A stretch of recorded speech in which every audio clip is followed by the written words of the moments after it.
para mostrar que ni aún el rey se salvaba de una humillación, de caer, de pecar, o por qué lo tenían que humillar? Buena pregunta. Posiblemente eso es lo que trataba el ritual, era que el rey en un punto era derrotado.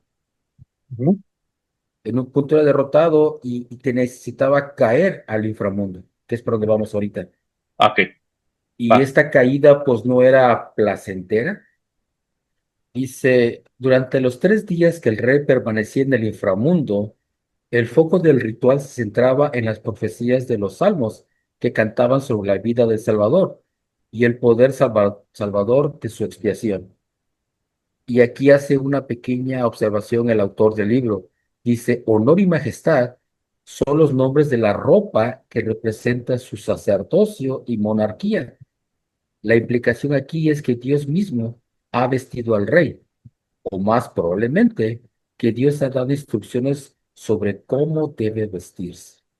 Entonces comprendemos cuando Jesús dice, yo tengo poder sobre la vida y la muerte, Wow. Pues lo sí. que está, lo que el rey tenía.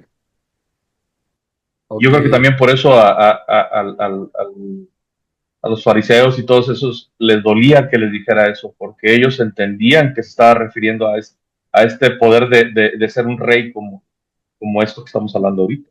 así es. ¿Qué tal, amigos? Bienvenidos nuevamente a este su canal de Teología Sud en YouTube, en podcast también. Muchas gracias por estar viéndonos, gracias por haber visitado los capítulos anteriores. Te saludo nuevamente, Saúl, ¿cómo estás? ¿Qué tal, Moisés? Muy buenas noches. Aquí emocionado de finalizar nuestro tercer video. Así es, este es el tercer video de todo lo que hemos hablado sobre los reyes y con la intención de finalizarlo. Quienes gusten en este video, sobre todo, dejar una felicitación para nuestro amigo Saúl, porque hoy que se está grabando su cumpleaños. Entonces, lo felicitamos y muchos más por delante, Saúl, para seguir disfrutando y platicando sobre esto. Para hacer un pequeño resumen, hemos hablado muchas cosas, pero hacer un pequeño resumen y luego voy a darte parte a ti. Eh, Dentro de las cosas que hemos hablado, por ejemplo, se habló un tema muy interesante, si realmente David era el que había matado a Goliat, de acuerdo a las escrituras, y dimos una explicación en la que decíamos, bueno, tal vez David recibe, o la explicación que nosotros tratábamos de dar es que David recibe su nombre nuevo al hacer convenio con Dios. También hablando de David nuevamente, la historia que conocemos en la Biblia es que él ve a Betsabé y la desea y entonces manda a Urias al campo de batalla y muere y entonces él se casa con ella. Pero la otra versión que tú nos comentabas era que él había que Urias era el rey, entonces David busca matarlo para poder ser entonces heredero o tener el derecho de reclamar las bendiciones de ese rey por el linaje de Melquisedec. Hablamos también de que todos los profetas y sacerdotes han recibido nombres del Señor cuando hacen convenio con Él. Por ejemplo, Abraham se le llamó después, Jacob fue Israel después, Pedro antes era Simón, fue Pedro, otro que pienso ahorita es Saulo, que después fue Pablo. Y yo me supongo que ellos fueron los que pues quedaron registrados, pero todos han recibido ese nombre al hacer convenio con el Señor. Hablamos de la espada de Labán, hablamos de todo el proceso que se llevaba cuando se llamaba un rey y cómo cada año tenían que repetir esa ceremonia para que las personas pudieran ser partícipes también de ese convenio que hacía el rey, todos en representación del pueblo también. A grandes rasgos es lo que hablamos. Hay mucho más. Resalto la invitación a que podamos nosotros recibir la visita de ustedes en los demás videos y puedan aprender de todo ello. Antes de seguir, quiero compartir con ustedes, siempre se nos olvida y hoy lo recordé o lo recordamos, las fuentes en las cuales nosotros vamos a basar, o Saúl, bueno, los dos vamos a basar nuestro comentario. El primero es este. ¿Estoy bien, Saúl? Ah, sí, efectivamente, ¿estás bien? Okay, este Sí. es uno. ¿Cómo lo traduciríamos? reinado sacro en el antiguo Israel. Así es, ¿Ok? Este es uno de los libros que estaremos hablando de él. El siguiente sería este, así otro que es, estaremos. A ver, ¿cómo lo traduciríamos? Los secretos del templo en el monte de Jerusalén. así es. Eh, Sí, palabras más, palabras menos, ahí disculpen las traducciones. Y este es el otro. ¿Quién ascenderá al monte del Señor? Los así es, salmos en la adoración del templo de Israel, en el Antiguo Testamento y en el libro de Mormón. Son los así tres es. que básicamente usaremos para nosotros hablar. Si ustedes pueden poner sus manos sobre alguno de estos libros, los recomendamos mucho. Bien, habiendo hecho toda esta, que ahora sí fue una introducción un poquito más larga, te cedo el tiempo, Saúl, para empezar ya de lleno en este tercer video, para cerrar todo este tema de los reyes en Antiguo Israel. Muchas gracias, Moisés. Sí, pues aclarando que el único objetivo que tenemos el día de hoy o la creación de este podcast, mi estimado Moisés y un Ujú. servidor, es invitar a los hermanos a poder conseguir libros y ver que sí hay mucha información de lo que la iglesia profesa, de lo que enseñamos, lo que creemos, lo que hacemos en el templo. Hay muchísima información en los libros. Desafortunadamente, pues está en otro idioma. Entonces, Y, las portadas que mostramos no están en español, desafortunadamente. Otro gran obstáculo es poder conseguirlos. El que yo habla inglés no me garantiza que yo los pueda conseguir, porque a veces están escasos. o ya no los Y hacen, pues. exactamente, y otro obstáculo pues es el fondo monetario, ¿no? Porque a veces no son libros baratos, son libros Sí. muy caros y la verdad, o compras el libro o le llevas de comer a tu familia. Definitivamente sí es algo difícil, pero no imposible. Si tienes los medios, si tienes existe la manera de poder documentar lo que enseñamos con muchísimo, como lo estamos haciendo en estos videos, ¿no? Ujú. Gracias, mi estimado. Me gustaría hacer también algunas aclaraciones muy importantes y esta primera aclaración que voy a hacer, pido mil disculpas, la debí haber hecho desde el primer video. No sé si Okay. lo dije, pero lo voy a decir para que quede bien claro. Los salmos que estamos mencionando nosotros en estos videos son única y exclusivamente los salmos que están vinculados con la coronación de los reyes.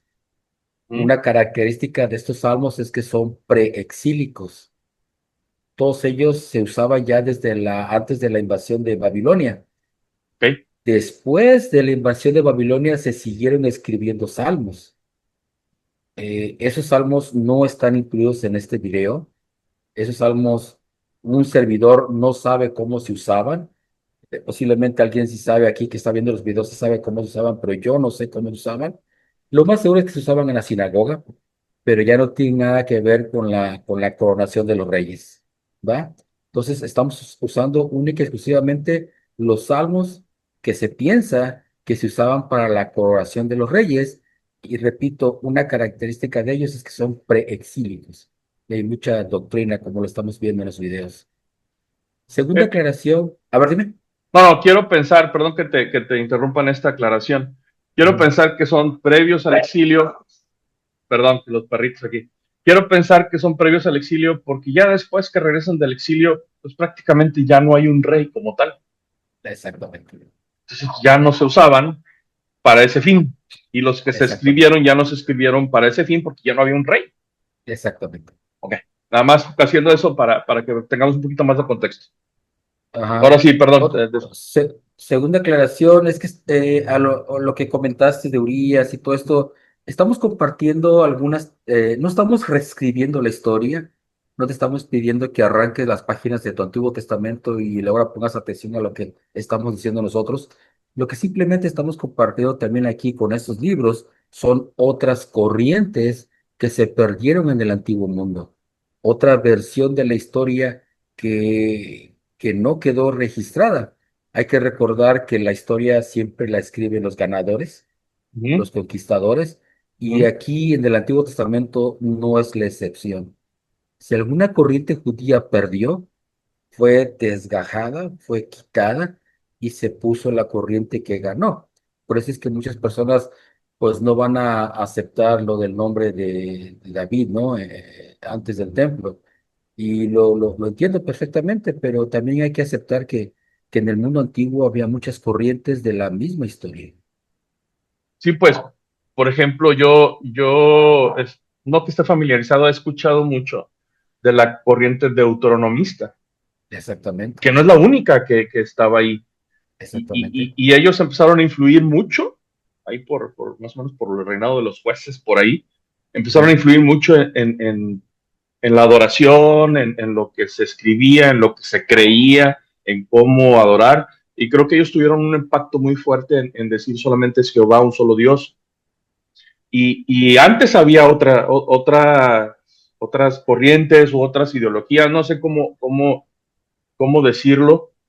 Tal vez haciendo una comparación, si nos vamos al tiempo exactamente, en el que El Salvador vino a la tierra, pues estaban los fariseos, pero estaban los saduceos y estaban los no sé qué, y eran como tres, cuatro casas, no sé cómo llamarles, exactamente, que tenían sus creencias, ¿verdad? Porque, exactamente, por ejemplo, los saduceos no creían en la resurrección, exactamente, los fariseos sí, y así, y entonces lo mismo pasaba en el Antiguo Testamento, exactamente, y el que queda al frente de todas esas, pues es el que empieza a escribir la historia de acuerdo a sus creencias.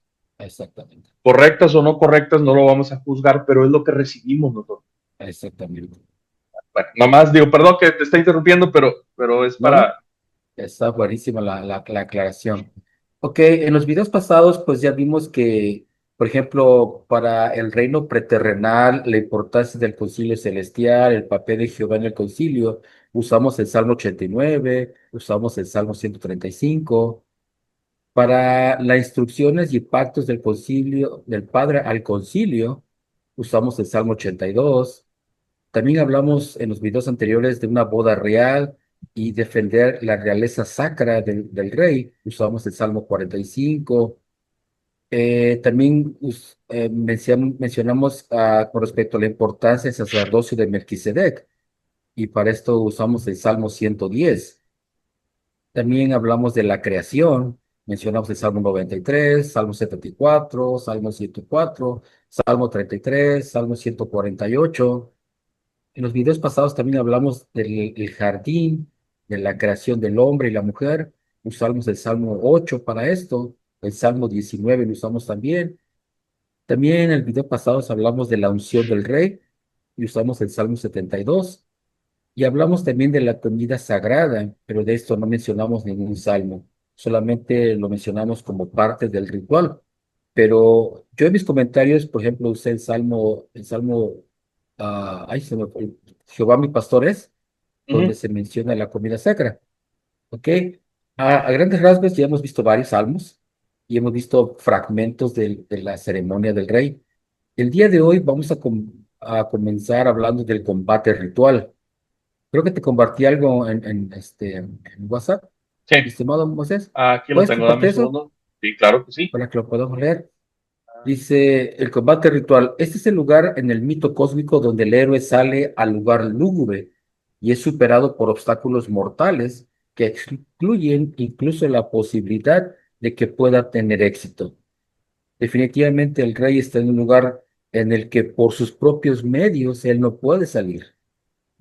Algunos eruditos creen que que en la ceremonia, la lucha estaba representada por una batalla simulada en la que parte de los actores representaban a un enemigo que derrotaba a los israelitas, humillaba y mataba al rey y destruía Jerusalén. Se encuentran enfrentamientos similares en mitos y rituales en todo el antiguo cercano oriente.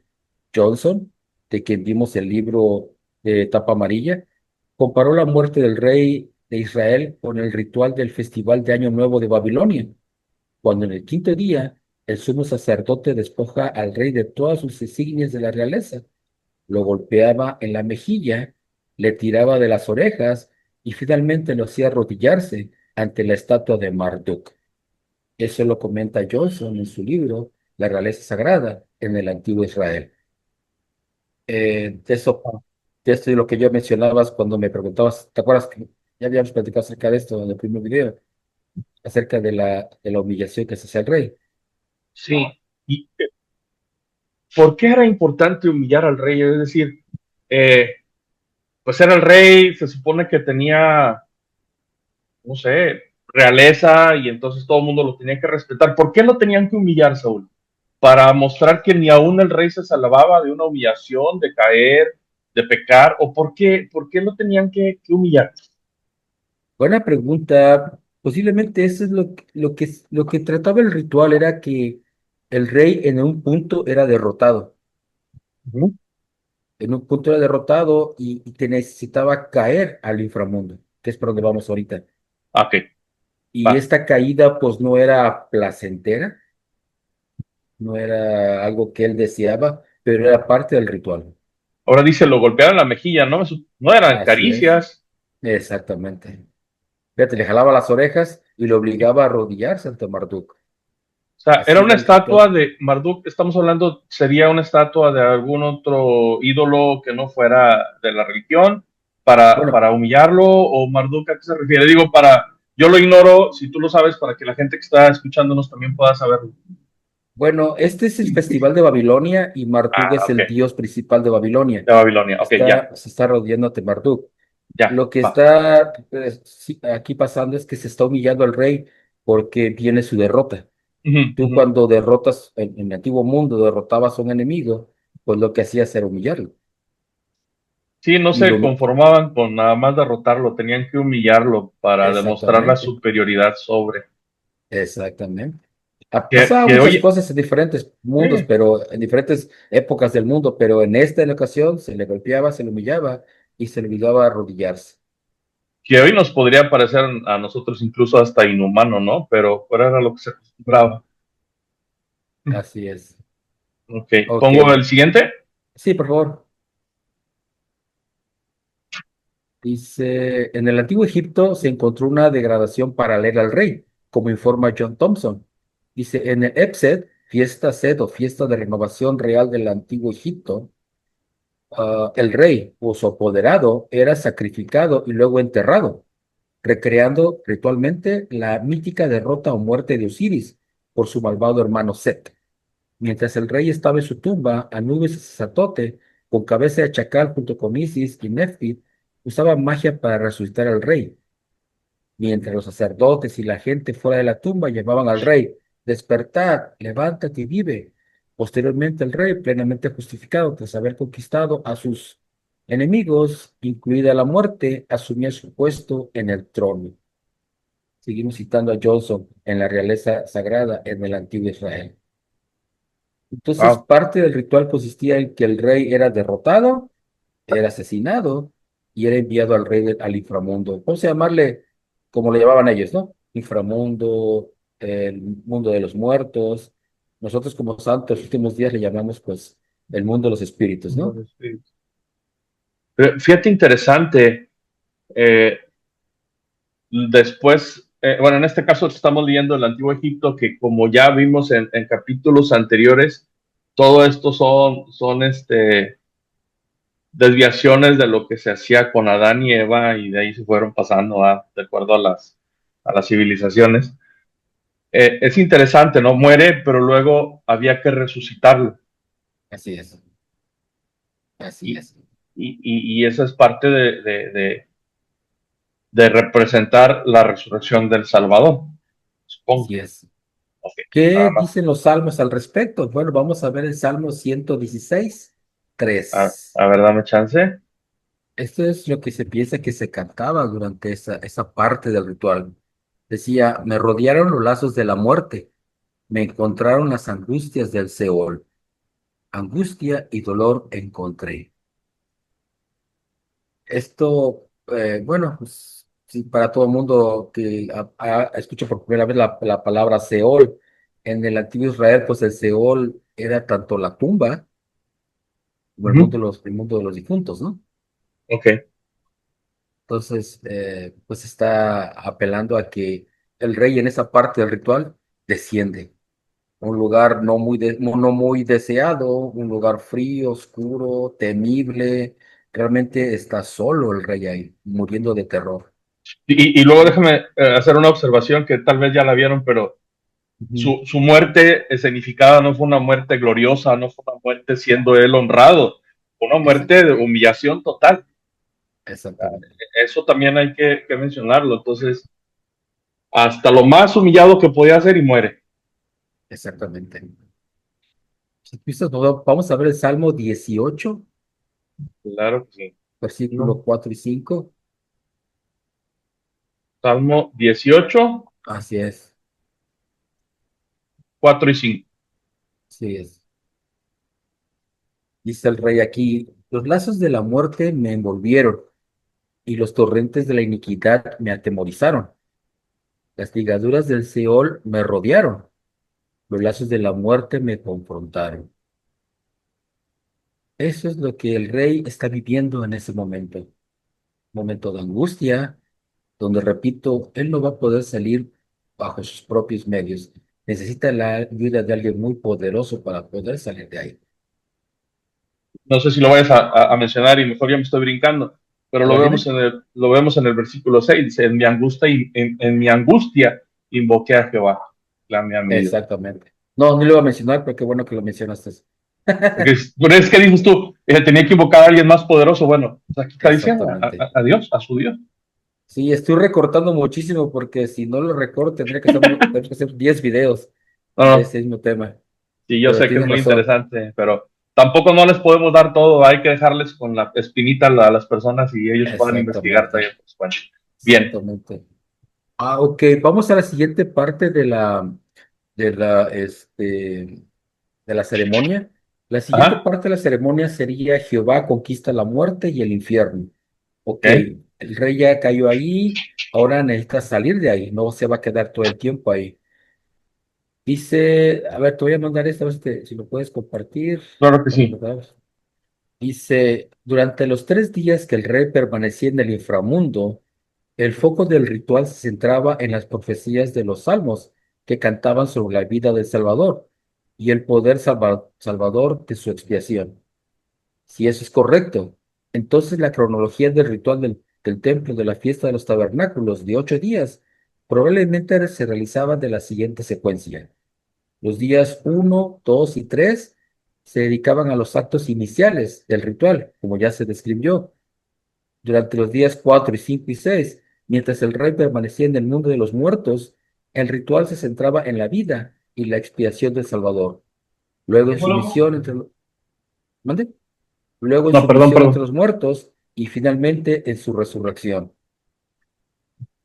El día 7, Jehová representado por el Arca de la Alianza y el Rey rescatado, emergían del inframundo y se unían al pueblo en una gran procesión alrededor de la ciudad. Luego en el Templo de Salomón para celebrar la coronación de la victoria del ritual. El día 8, la fiesta concluía con un día de sacrificios, banquetes, regocijo y celebración que representa el cumplimiento de los convenios de Jehová y su reinado milenial. Entonces, tenemos que en un momento del ritual, el rey caía, pero no permanecía ahí. Ahora salía por una salida triunfal, de acuerdo a cómo se hacía la ceremonia de los tabernáculos de 8 días.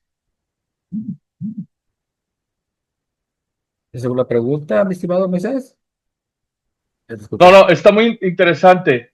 Dice que los primeros eran, como ya se había escrito el ritual, y lo dice 4 y 5 mientras el rey permanecía en el mundo de los muertos, el ritual se centraba en la vida y expiación del Salvador, luego en su misión entre los muertos y finalmente en su resurrección, que tiene que ver con lo que yo te mencionaba en la escritura que leímos, que el rey tenía que pedirle la ayuda a Jehová, a Dios, porque no Así es. podía él resucitar solo.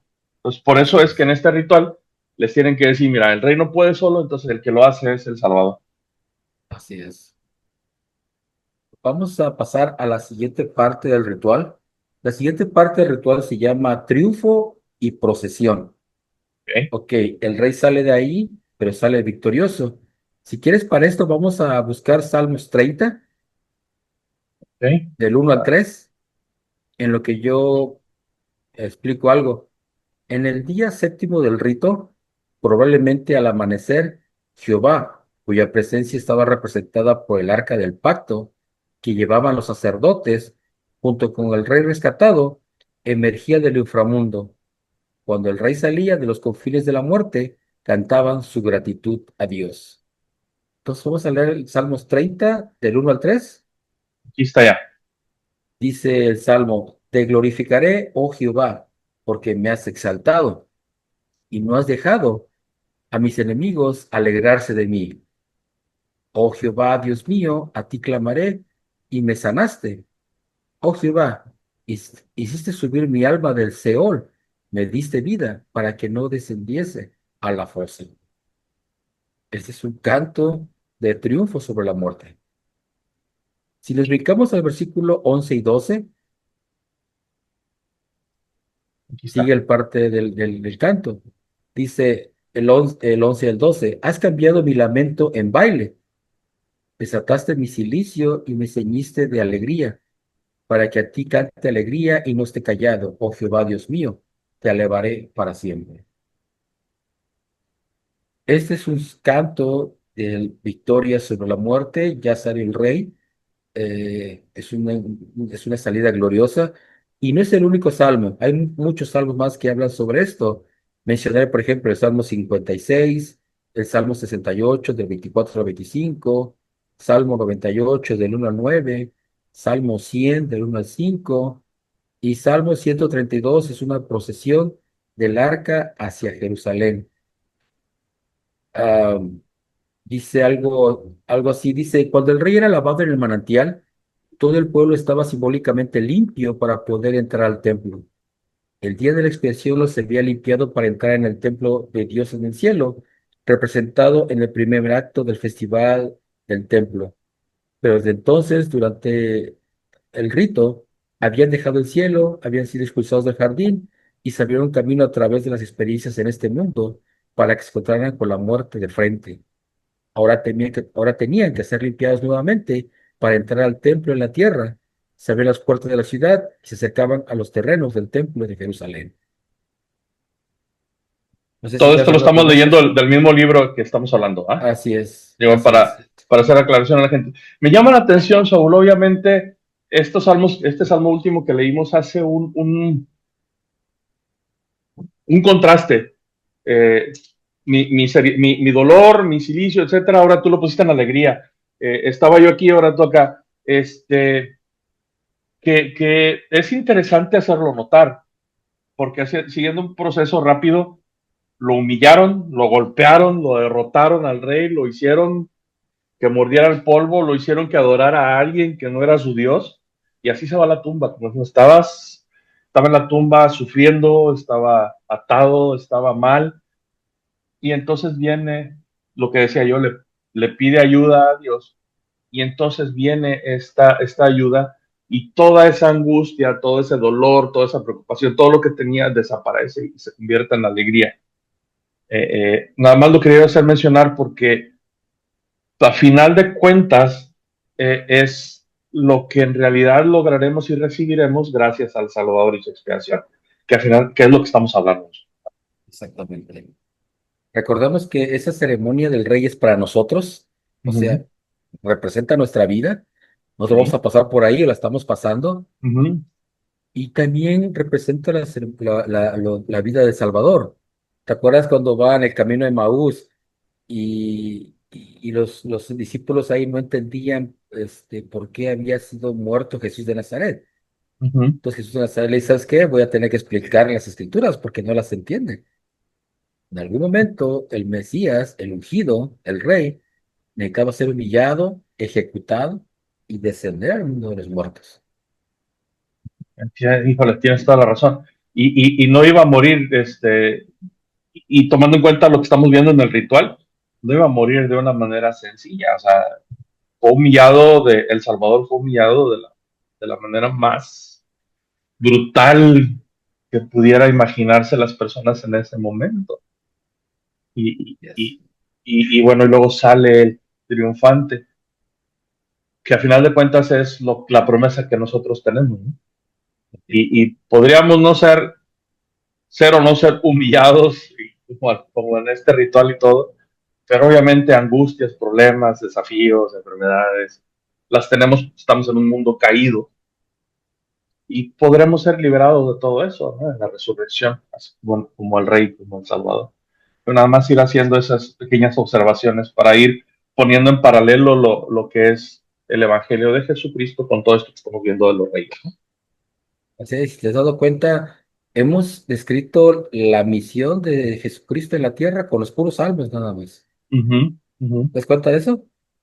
Sí, y fíjate que luego dice, eh, en el Antiguo Testamento ni se menciona nada, bueno, ahí están nada más los puros salmos.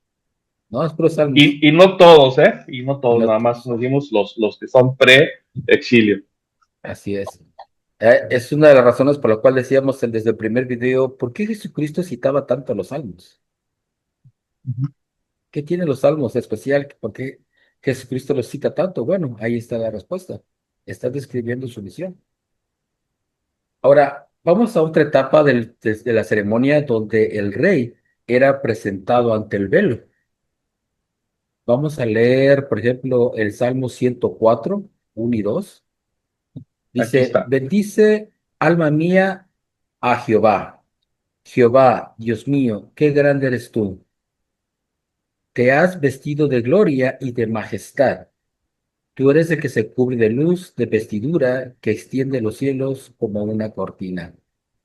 Fíjate, para esta etapa, Jehová o el rey es presentado ante el velo, y aquí el Salmo y los autores están mencionando que dice, te has vestido de gloria y majestad.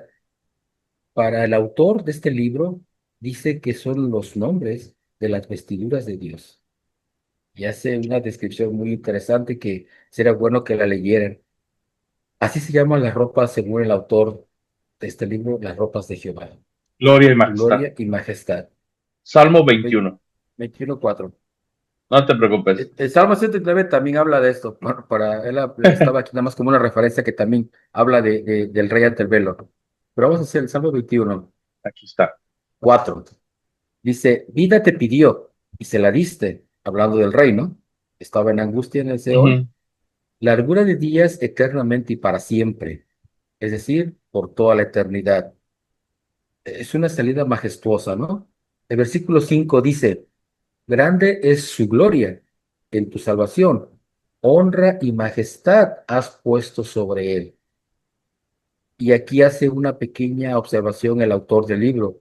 Dice, honor y majestad son los nombres de la ropa que representa su sacerdocio y monarquía. La implicación aquí es que Dios mismo ha vestido al rey, o más probablemente que Dios ha dado instrucciones sobre cómo debe vestirse. Aquí el rey es vestido con ropas sagradas y una de las observaciones que hace el autor de estos libros es que posiblemente esa ropa gloriosa, Ujú. desde la cabeza, pasando por toda la ropa que él tenía, Sí. esa ropa gloriosa, más tarde los deuteronomistas se la pasaron al sumo sacerdote del templo. Y de ahí la Biblia siempre se la pasa honrando la ropa sagrada del sumo sacerdote, del sacerdocio de Aarón. Pero esa ropa originalmente la tenía el rey. Bueno, es que al final de cuentas el sumo sacerdote que oficiaba en el templo después del exilio era lo más cercano a la representación del rey. Exactamente. Si tú quieres, se fue desvirtuando por las razones que tú quieras mencionar, que no vamos a entrar en ellas, pero conservan esas cosas porque dicen, bueno, es que antes había vestiduras así, las recibía el rey. Ahora no tenemos rey. ¿Quién es lo más cercano al rey? Pues el sumo sacerdote, que es el que nos representa ante Dios en el templo, en el lugar santísimo. Y Así entonces, pues es. él es el que les debe de tener. Así es. Y, Entonces, todo es... ¿Mande? no suena lógico, suena un paso que harías. Exactamente. ¿Sí? Ah, obviamente al pasar por una reforma deuteronomista, pues tendría que recortarse todo eso y pasárselo al sumo sacerdote. A él le dieron Ujú, toda honra y gloria, ¿no? ujú. Ok. Bueno, después de esto, el rey entra al lugar santísimo del templo de Salomón, pero de esto no tenemos salmos. Y después se brinca a otra parte del ritual, que es el ascenso de Jehová a su propio trono celestial.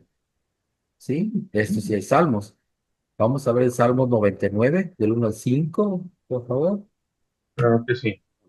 Ok, entonces, Salmo 99, del 1 al 5, dice, Jehová reina, tiemblen los pueblos. Él está sentado entre los querubines, estremezcase la tierra. Jehová en Sión es grande y exaltado sobre todos los pueblos. Alaben tu nombre, grande y terrible. Él es santo, el poder del rey ama el juicio. Tú confirmarás la rectitud, tú has hecho en Jacob juicio y justicia. Exaltad a Jehová nuestro Dios y postraos ante él, a sus pies, él es santo. Estamos hablando de que ahora Jehová ya tiene su trono, Ujú. ya pasó por varias etapas en el ritual, y esta parte del ritual es donde Jehová, el rey, es coronado, ¿cierto? Está con Ok. sus querubines, y esa es la parte donde él está siendo coronado. Hay varios salmos que también toman ese tema.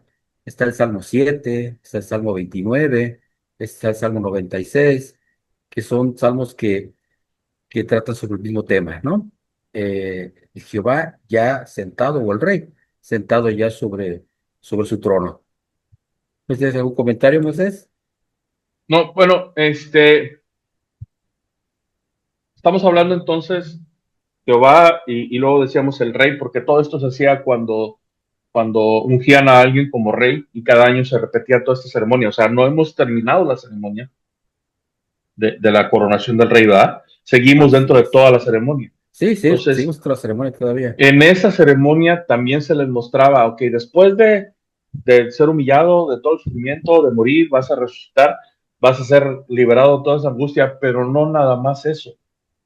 Vas a ser exaltado por todos y vas a llegar a estar ahí, arriba, en la exaltación. Eso es lo que Así estamos es, leyendo aquí. así es. Ok. Es parte de la ceremonia y después de todo lo que ha pasado el rey, pues se le va a glorificar, ¿no? Que es lo que Mm. Jehová también pasaba por todo esto. Ok, bueno, entonces, ya leímos esa parte. Otra parte de la ceremonia es que el estrado a los pies del rey es importante mencionarlo. El rey se sentaba y el estrado es donde descansan los pies del rey. Mm. Aunque suene blasfemo, el arca de la alianza era ese estrado. Y es importante mencionarlo. Ahorita te mandé unos escritos.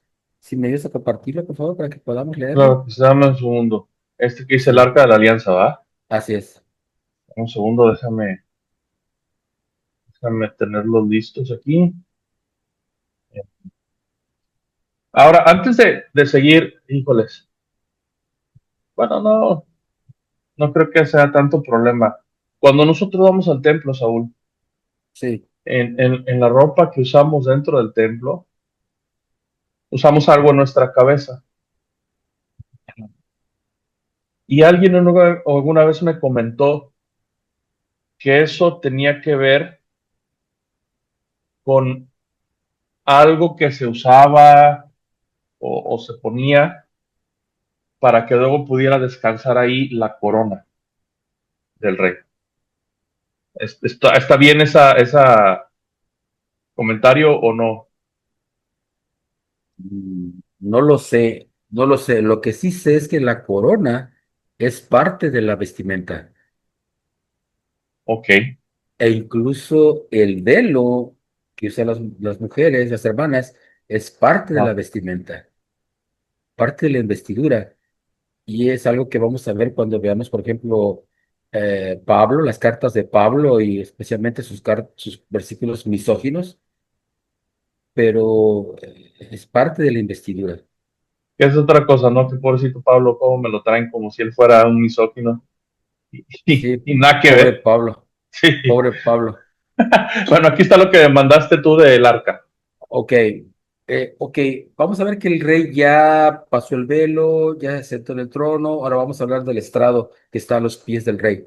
Dice, el Arca de la Alianza había sido el trono terrenal portátil de Dios, mientras los israelitas tenían un templo portátil. Pero cuando el tabernáculo fue reemplazado por el templo de Salomón, el arca asumió un papel ligeramente diferente. Cuando Salomón construyó su magnífico templo, también construyó en su lugar santísimo un nuevo maravilloso trono. En el templo, el trono era el elemento permanente que se sentaba entre dos querubines enormes. El arca de alianza, todavía portátil y que todavía representa el trono celestial de Dios, se colocó frente al trono y se convirtió en una parte íntegra de él. Designar el arca como estrado en los pies no era un sacrilegio, porque un estrado era una parte esencial del trono. Ningún pie humano descansaría sobre él, excepto los del rey ungido, que era el hijo adoptivo y heredero terrenal de Jehová.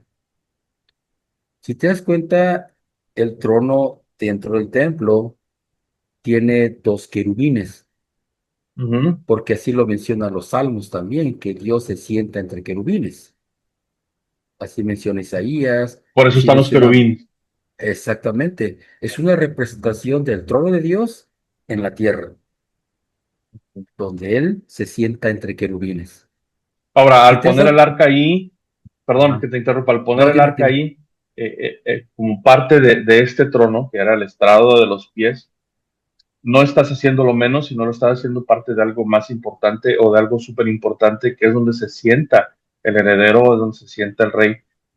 Y como dice aquí, no cualquiera podía llegar y poner los pies arriba de él, solamente el que ya había sido ungido. Exactamente. En este caso, al ser tan sagrado, no cualquiera se podía acercar a él. Exactamente.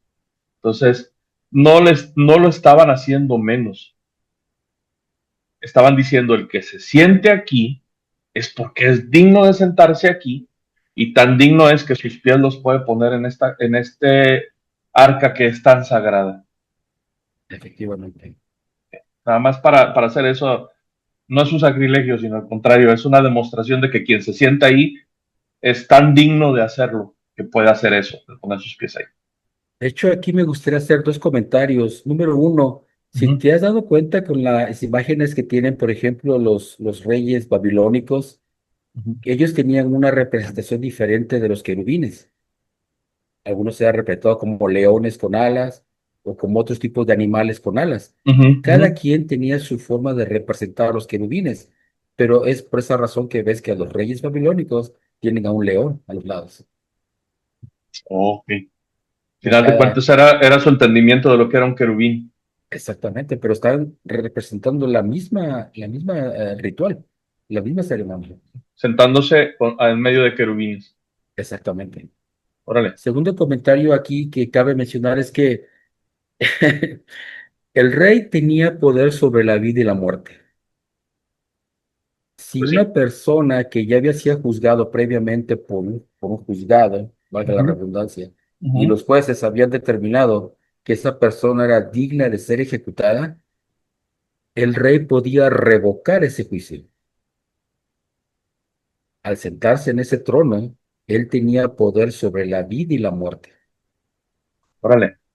Entonces es comprensible porque cuando el Abinadí se presenta ante el rey Noé y le dice sus tres cosas, el rey dice, vamos a ejecutar a este muchacho, por favor.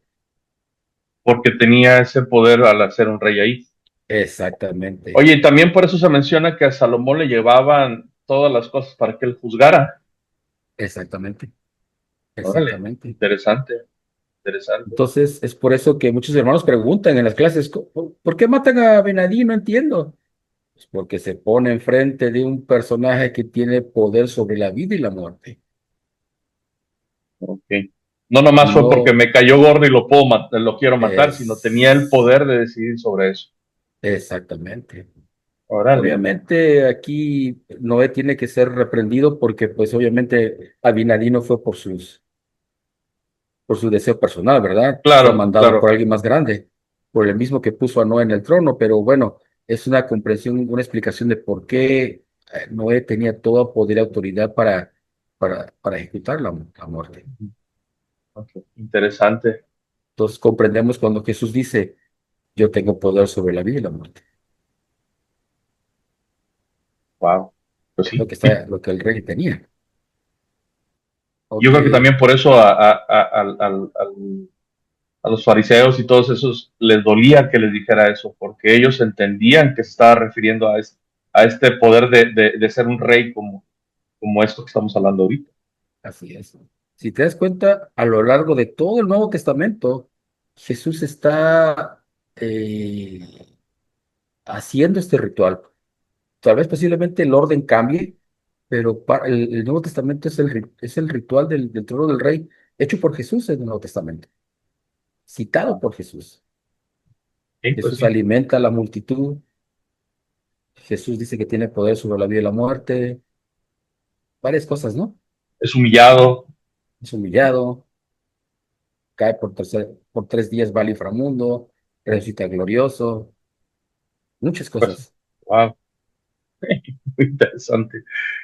Bien, la otra que me mandaste. Sí, pero el arca sagrada de la alianza que sirve como estrado del trono de Dios, representaba la autoridad de Dios de tres maneras. Uno, fue el medio provisto por Jehová, por el cual el rey ascendía al trono de Dios. Dos, contenía en su interior los emblemas sagrados de la realeza, el sacerdocio y el fruto del árbol de la vida. Y es aquí donde quiero hacer una pequeña pausa y decir que el árbol de la vida, el fruto, está relacionado más de lo que yo pueda explicar con respecto al rey y su realeza. Si no había árbol de la vida, no había un trono para el rey, no había investidura para el rey. Y este es algo que me gustaría mencionar ahora que te menciono, que me gustaría hablar acerca del arbolito de Navidad en nuestro siguiente video, porque el árbol de la vida no viene de afuera, está dentro del templo, dentro de lo más sagrado del templo. Bien, entonces vamos a hacer ese comercial el próximo video para que no se lo pierdan. ¿Ah? Así Se es. acerca Navidad, hablaremos del arbolito de Navidad y cómo hay alguna gente que quiere atacarlo diciendo que es algo pagano, y en ese árbol trataremos de dar nuestro punto de vista para demostrar que para nada tiene de pagano, al contrario, es algo muy sagrado e importante dentro del templo y de lo que hablamos nosotros todos los Así días es. casi. Ok. Gracias. Y tres, fue el lugar donde los pies del rey fueron establecidos después de su coronación. Johnson, mencionamos a Johnson otra vez, Mm, observa que así como el arca es el símbolo de la persona de Yahvé, el monte Sion corresponde al monte divino de la asamblea y el templo mismo es la contraparte terrenal del palacio celestial del rey divino. El informe de Roy Mayer de que el arca no se colocaba simplemente sobre el piso del lugar santísimo, alguien podría pensar eso, pues lo ponían en el piso, no, mm, pero que antiguamente una hendidura del mismo tamaño que el arca había sido hallada en la roca para que el arca se sentara en la roca. Sugiere que el arca se convirtió en una extensión de la roca. Me gustaría hacer una pequeña pausa aquí, mi estimado ujú, Moisés. En un video pasado mencionábamos que la ciudad de Jerusalén era lo más sagrado de todo el planeta, según la teología del templo. ujú, ujú, Las murallas del templo era más sagrado que la ciudad de Jerusalén, ¿cierto? ujú, ujú. Hablando de los círculos, ¿te acuerdas? Sí, sí, sí. El templo era más sagrado que las murallas del templo. El lugar santo era más santo que el templo mismo. El lugar santísimo era el lugar más sagrado todavía que el lugar santo.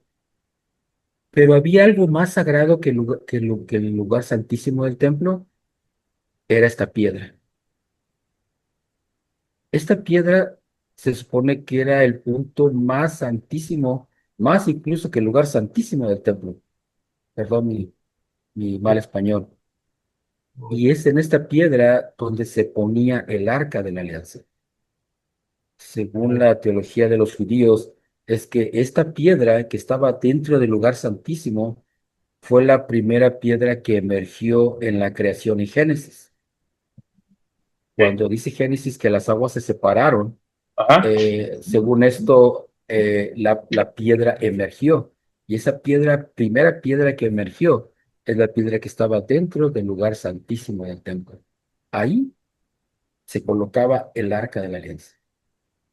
Para que veamos que no nada más se ponía en el piso, vil piso, ¿no? Se le ponía en el lugar más Ujú. sagrado y más santo que había dentro del templo. Exactamente. Dice, los sacerdotes llevaron el arca del pacto de Yahvé a su lugar, en el lugar santo del santuario del templo, de acuerdo con Primera de Reyes 8:6. Ay, perdón. Ese lugar ahora puede identificarse como la depresión rectangular en el chakra, la roca sagrada que está cubierta por la cúpula de la roca de Jerusalén, que mide 2 pies, 7 pulgadas por 4 pies. A pulgada, las mismas dimensiones que el arca de la alianza que Dios le ordenó a Moisés que construyera en el desierto, de acuerdo con Éxodo 25:10, y que luego se ubicó en el templo, de acuerdo como le explica Red Meyer en su libro Secretos del Monte del Templo de Jerusalén. O sea, para que vean que hay una conclusión lógica al decir lo que está tallado en la roca tiene las mismas dimensiones que el arca. Así es. Para que no digan que, están diciendo lo que la pusieron ahí para que vean que sí la trataron bien y con respeto y no la pusieron. No, no, no. Hay la evidencia suficiente para decir que ese hueco fue tallado para que allí estuviera el arca. Así es. Sí. Y bueno, ya que el rey se sentaba en el trono, llegaba el momento de que el rey se parara y diera un discurso. Ujú. Déjate lo comparto contigo, para que lo podamos compartir. Claro. Se me vino una pregunta que puede ser una pregunta muy, A ver, dime. muy, no sé cómo decirlo, muy, muy simplona y hasta irreverente si tú quieres comentar. Adelante. Nosotros ya llevamos 3 videos, bueno, este es el tercero, hablando de todo y cada video más o menos dura como 1 hora, hablando de este ritual. ¿Cuánto, si has leído, si tienes alguna información o que tú estimes, como cuánto tiempo crees que se tardaban en hacer todo este ritual?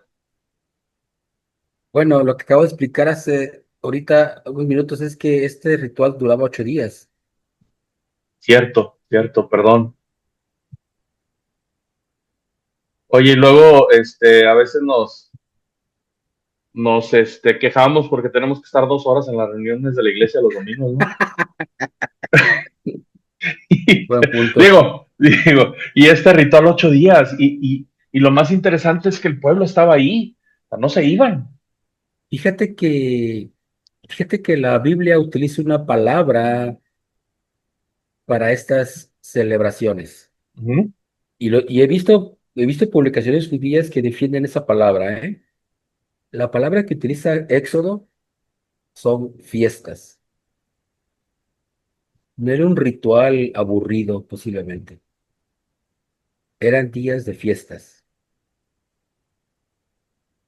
Había comida, había convivencia. Bueno, pues si hablamos ya eh, de la comida, de que tenían que alimentar el rey a toda la gente que estaba ahí presente, ¿no? Así es, pero la Biblia, los judíos son muy celosos a que no se quite esa palabra. No, es una Fiesta. ceremonia, pero es una fiesta. Es que, bueno, para nosotros en Occidente puede parecer una irreverencia, ¿no? Ujú. ¿Cómo algo tan sagrado puede estar en una fiesta? Pero si lo ves del otro lado, es que es esto que estamos haciendo es algo tan hermoso, tan especial, tan espiritual, tan que nos lleva a hacer a la exaltación, la representación del rey, todo lo que hemos hablado, que provoca gozo. Y pues yo lo quiero celebrar, entonces hago una fiesta. Así es. Digo, Fíjate puede ser que, una explicación de muchas, ¿no? Pero me llama la atención eso. fíjate que cuando yo estaba pequeño, en una ocasión abrí una Biblia católica, Ujú. porque mi abuelita era católica, y en Éxodo 20, en lugar de decir santificarás el día de reposo, dice santificarás las fiestas. Sí, lo he escuchado. Y comprenderás que a mis 14 años chocaron mis electrodos en la cabeza. ¿Por qué decía las fiestas? Ahora entiendo por qué. Es una palabra que se cuida mucho que no se cambie por otra palabra. que no se cambie. Ahora viene a mi mente también lo que el presidente Nelson nos enseñó alguna vez un día de reposo, que lo hiciéramos una delicia. Exactamente. Entonces, no tendría por qué estar peleado con que hubiera gozo, con que hubiera fiesta, con que hubiera alegría, diversión en una situación, porque lo estamos haciendo una delicia. Y no nada más hablo del día de reposo, o sea, de todas las fiestas o de todas las ceremonias que el pueblo judío tenía o tiene aún. Pero sigamos. Ok, no alcanzo a ver qué tienes ahí. Al concluir Al la concluir la ceremonia. ceremonia, sí. Ah, ok, entonces vamos a hablar del sermón, ¿ok? Dice, al concluir la ceremonia de coronación, mientras el rey se sentaba en el trono de Jehová en el templo de Salomón, tenía el deber de dar un sermón. Dado que aparentemente no hay un relato de ese sermón en la Biblia, no podemos saber lo que decía. Sin embargo, varios eruditos, estudiosos, han sugerido lo que podría haber sido. Dice, de las descripciones que hemos revisado, podemos reconstruir la celebración de las fiestas de los tabernáculos, como se observa en los años sabáticos y jubilares, como sigue. El líder o el rey, cuando corresponda, pronunciaba un discurso en el que A leía la ley de Moisés y citaba las bendiciones y maldiciones contenidas en ella. B. Exhortaba al pueblo a amar y temer a Dios y a servirle. C. Relataba los tratos de Dios con los padres, especialmente el éxodo de Egipto. D. Designaba a Dios como creador y la fuente de todo lo que tenemos. E. Llamaba al pueblo para ayudar a los necesitados. F. Leía, cuando era apropiado, el párrafo del rey. G. Bendecía al pueblo. Y H. Agregaba otros elementos según fuera necesario. En particular, comentarios sobre el plan de salvación. Este aporte lo da John A. Tepnes en un estudio que él hizo que se llama El Rey Benjamín y la Fiesta de los Tabernáculos. Como dice al principio, no tenemos en la Biblia el discurso del rey. Ignoramos por qué no está el discurso del rey en la coronación o en la recoronación cada año. Sin embargo, allí es donde brilla el libro de Mormón. Sí, Allí es, cuando lo empezaste a leer, yo dije, esto me mm, suena al rey Benjamín, y luego ya llegamos a que que es un estudio del rey Benjamín y la fiesta de los tabernáculos.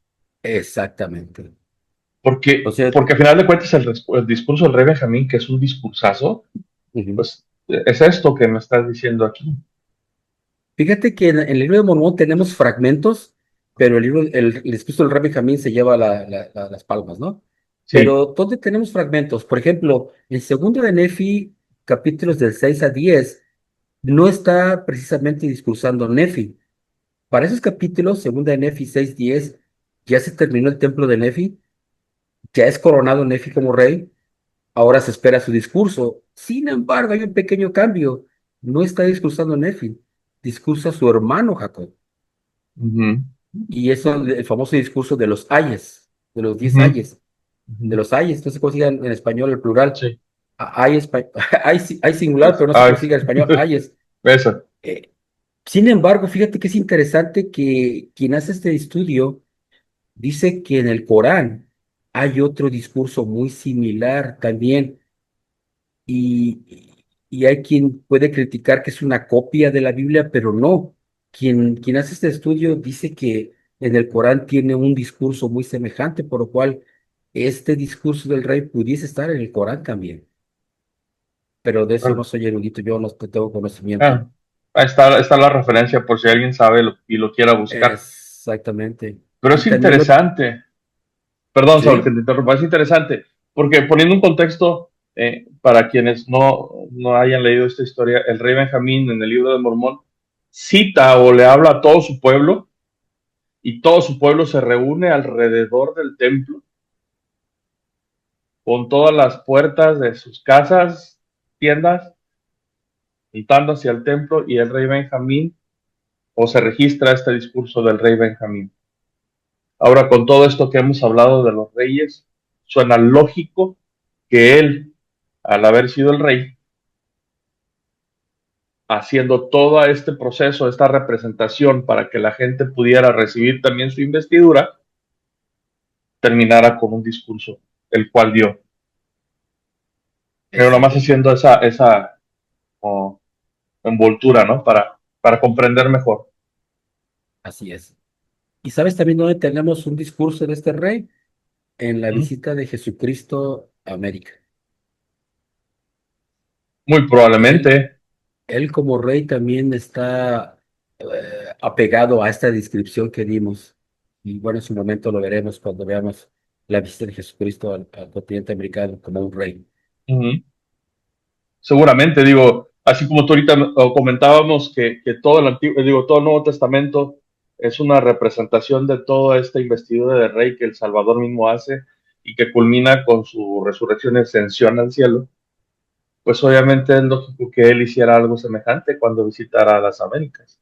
No los podía dejar sin eso, porque al final de cuentas el Efectivamente, templo es lo más importante que tenemos para recibir esa investidura y esa instrucción. No los así podía dejar es. fuera. Ok, Te acabo de mandar otro pequeño fragmento. sí, el del Salmo, ¿ah? Sí, Salmo 101. Dame un segundo.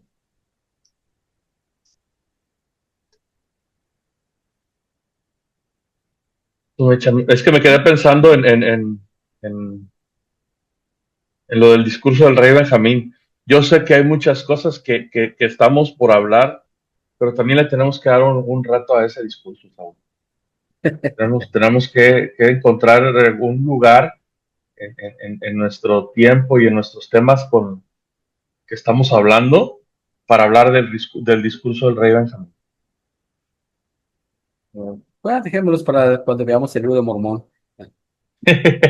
Ah, bueno, Le estamos haciendo publicidad de años antes. sí, ¿verdad? Y ahí Sí. está lo que me mandaste. Ok, dice, el Salmo 101 puede verse como una especie de constitución de Israel que definía los poderes y las responsabilidades del rey.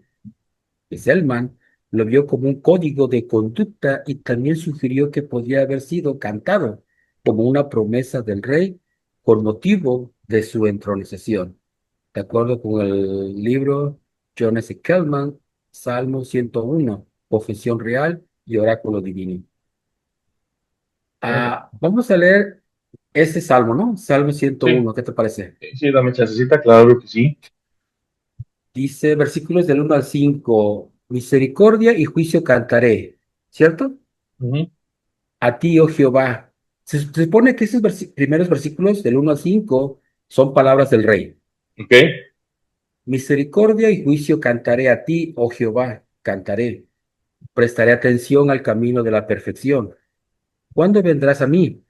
En la integridad de mi corazón andaré en medio de mi casa. No pondré delante de mis ojos cosa indigna. Aborrezco la obra de los que se desvían. Nada de esto se aferrará a mí. El corazón perverso se apartará de mí. No conoceré la maldad. El que solapadme difama a su prójimo. Yo lo destruiré. No toleraré al de mis ojos altaneros, al de ojos altaneros y de corazón vanidoso. Y los siguientes versículos se supone que es lo que Dios le responde. Son versículos del 6 al 8. Dice Jehová, mis ojos pondré en los fieles de la tierra, para que moren conmigo. El que ande en el camino de la perfección, éste me servirá. No habitará dentro de mi casa al que practica el engaño. El que habla mentira no se afirmará delante de mis ojos.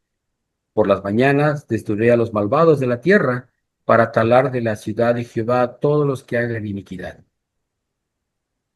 Ese es un salmo considerado, pues, con lo que decía anteriormente, ¿no? Parte del discurso del rey. Ujú. Y es interesante que es un salmo de David, que lo Ujú. mencionamos en su momento cuando llega a ser el rey. Así es. Interesante. Y la parte más interesante, déjame, bueno, el rey promete portarse de una manera justa, buena, obediente, ser el mejor rey que puede haber. Y entonces el Señor dice, va, no hay problema. Y yo mis ojos los pondré en los fieles de la tierra para que moren conmigo. Entonces le está diciendo a todos aquellos que presenciaron toda esta ritual, toda esta fiesta, voy a llamarle ahora que estoy hablando de esto, Sí, y dice, mis ojos voy a ponerlos en ustedes, que están aquí ahorita, para que puedan morar conmigo y para que puedan andar en el camino de la perfección. sí, es mi Más estimado. como comentario. Ok. Y vamos con la última parte de la fiesta, ya la final. Con eso acabamos nuestro ritual de 8 días.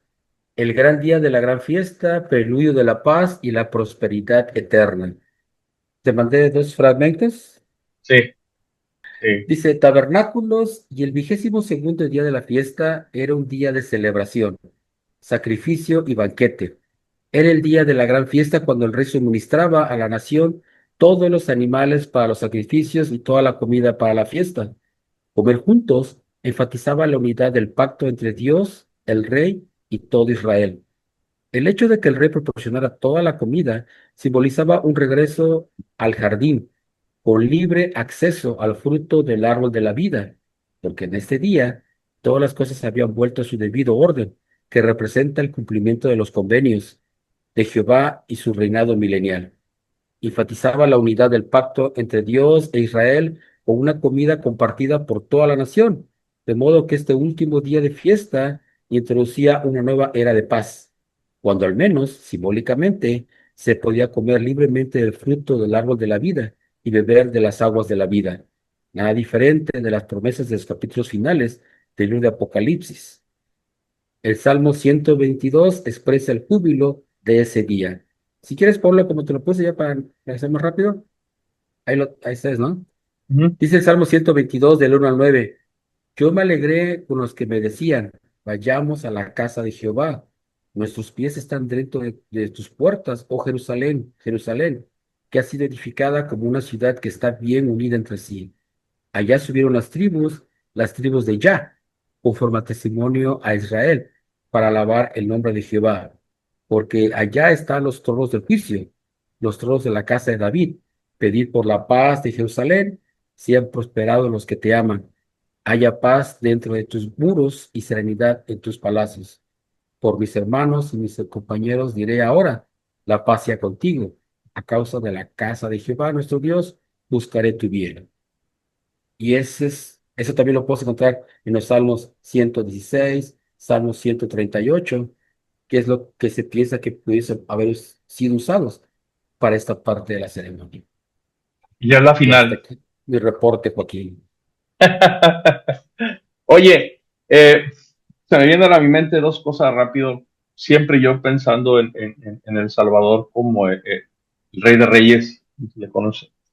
Dos momentos en el que vemos en las escrituras, uno muy solemne, que es la última, que la conocemos como la última cena, pudiera tener relación con esto que estamos viendo, Yo pienso que sí. y la otra, que no es tan solemne en el sentido de en el lugar en que se da, pero ya el resucitado que se aparece a sus apóstoles cuando ellos están pescando y los tiene ahí y les tiene pescado para que coman, cenen, a lo mejor no es tan simbólica o tan grande, pero a final de cuentas él como rey resucitado les prepara una cena Así para que es. ellos puedan comer. Son dos cosas que ¿Y, se me vienen a la mente. y qué te parece la alimentación de los 5.000? También, y creo que lo hace dos veces, ¿no? Primero son cuatro Así mil y es, luego son 5,000. así es, sí, Que los hace, yo lo estaba acomodando en cuanto al orden que hemos estado viendo, pues ya lo último, ¿no? Pero sí, así él es, lo hace. Eh, y quiero pensar que no fue la única vez. Pudo haber sido. exactamente. Incluso, ¿sabes qué se me viene ahorita también a la mente? Cuando él provee del vino en las fiestas de la boda de Canaán, Ujú, exactamente. no nada más es un milagro porque sí, o no nada más es para justificar que sí podemos tener fiestas. Él como señor, como rey, está aceptando, pero está proveyendo de un medio para que pueda realizarse una fiesta. Así es. Pueda, digo, vamos, ya lo veo yo con otros ojos, todo eso que está sucediendo. Y la verdad yo espero y deseo que quienes hayan escuchado estos videos también puedan empezar a ver con más amplitud, no digo con otros ojos, con más amplitud y podamos comprender aún más cómo todo el Evangelio está ahí. no hay nada oculto, solamente que a veces necesitamos que alguien, en este caso nosotros, tú, nos guíe para poder ver todas esas cosas y poderlas juntar. Y obviamente tú lo has estudiado y lo has visto de los libros que hemos mencionado al inicio y otros tantos libros, pero al final de cuentas es invitarnos a hacer un estudio, a hacer un análisis un poquito más profundo, que no nos quedemos en la superficie, que escarbemos, que comprendamos, que veamos. Y entonces el Evangelio y las Escrituras toman una vida diferente, toman una perspectiva diferente. Y en lo personal, las valoro y las amo más gracias a todas estas pláticas que hemos tenido. Últimos Pues, pensamientos, Saúl. pues definitivamente que si alguien me dice que el Antiguo Testamento no habla de un Mesías, creo que tiene que estudiar un poquito mejor, porque los salmos me hablan de un Mesías que sería llamado Hijo de Dios, que tenía poder sobre la muerte, que alimentaba a las multitudes, que descendía al inframundo 3 días y regresaba. Los salmos hablan de él mucho, mucho, más de lo que se puede imaginar un hombre. Sí, y bueno, eso es lo que dices. Ahí se habla de él, no podemos negarlo, para que no digan que no se habla ahí. Saúl, muchísimas gracias por tu tiempo también para este video. Gracias a la gente que lo ha visto y que nos ha aguantado. Este ha sido el último de esta sección de los Reyes. El próximo video, les recordamos, hablaremos de la Navidad, del arbolito de la Navidad, y les mostraremos que no es nada pagano, al contrario, es algo tan sagrado y tan hermoso. No se les olvide, si les gustó, darle un like a este video, compartirlo con las demás personas. Por favor, hagan que esto llegue a los demás para que podamos entre todos conocer más sobre esto, sobre El Salvador y sobre su evangelio. Muchas gracias, Saúl. Nos estamos viendo en el siguiente Gracias, video. buenas noches. Gracias y Hasta feliz luego. cumpleaños nuevamente. Gracias. Hasta Gracias, luego. gracias. Hasta luego.